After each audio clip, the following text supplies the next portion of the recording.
Last day of Hanukkah, marking 8 days since the terrorists murdered 15 and injured dozens more. As they gathered to celebrate the Jewish holiday in Sydney, yesterday, thousands of mourners joined a vigil to honor the victims. But that mood quickly changed when the Prime Minister showed up. The Prime Minister of Australia, Anthony Albanese.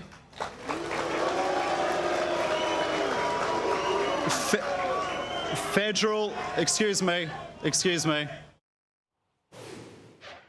Our next guest was on her balcony overlooking the scene as the terrorists were shooting and spoke at yesterday's vigil. Journalist Erin Molan has been warning about the growing anti-Semitism, and she joins us now from Australia. Erin, for some people, they were caught by surprise. You were not one. Why?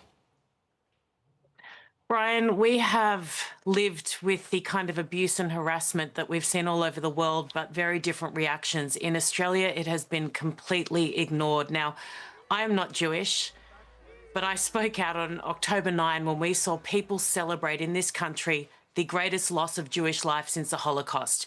We had people outside the Opera House chanting, "F the Jews, gas the Jews, where are the Jews?" waving terrorist flags, celebrating murder and massacre. Then you look at synagogues firebombed with Jewish people inside, schools graffitied, cars set alight outside Jewish homes. The Harbour Bridge, another iconic Australian landmark known all around the world. We had 100,000 people march across that, waving the flags of the Taliban, chanting death to Jews, holding up signs of terrorists. You know yourself in your own country. When things like this happen, it is a moment for your leaders to stand up and say, "Not on my watch." We didn't have that in this country. It has been incident after incident after incident. Then throw in the way our government has completely capitulated and been praised by terrorist organizations, by Hamas. Marco Rubio said that this is meaningless to recognize a Palestinian state. It is in essence rewarding the acts of October 7, yet our government has failed again and again and again. So the community here, they are shocked, absolutely. They are terrified, they are traumatized.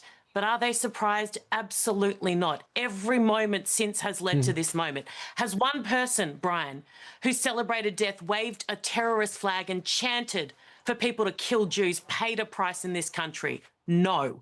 And therein lies the problem. Weakness breeds violence. And we're seeing it here. It's the same as internationally. You say, you know, strength and peace through strength. Well, it's the same domestically, and we've failed on every test. So, Erin, I don't know if you know this, but President Biden really did nothing. We had Senator Schumer, a powerful Jewish American, the most powerful in history, did nothing in his own state as Columbia and all these elite institutions had pro-Palestinian, anti-Israeli, anti-Semitic protests after anti-Semitic protests.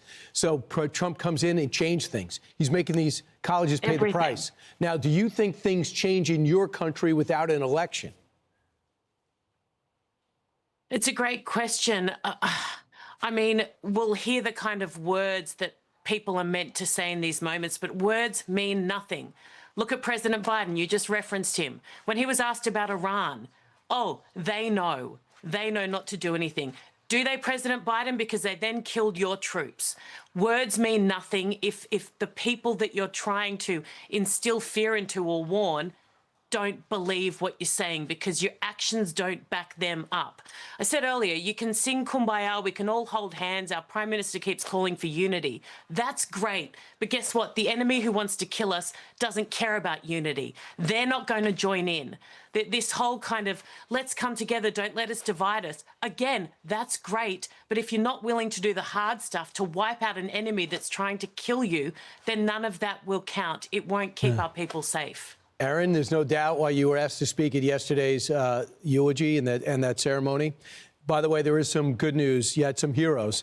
Boris Gurman, a retired mechanic, Reuben Morrison, the man who threw an object on bricks at the assailant, and then, of course, Ahmed Al-Ahmed, who was shot 5 times but took the gun away from the dad. You had people stood up because many of the cops were just non-existent. Thanks so much, Erin. Appreciate it. I'm Steve Doocy. I'm Brian Kilmeade. And I'm Ainsley Earhart. And click here to subscribe to the Fox News YouTube page to catch our hottest interviews and most compelling analysis.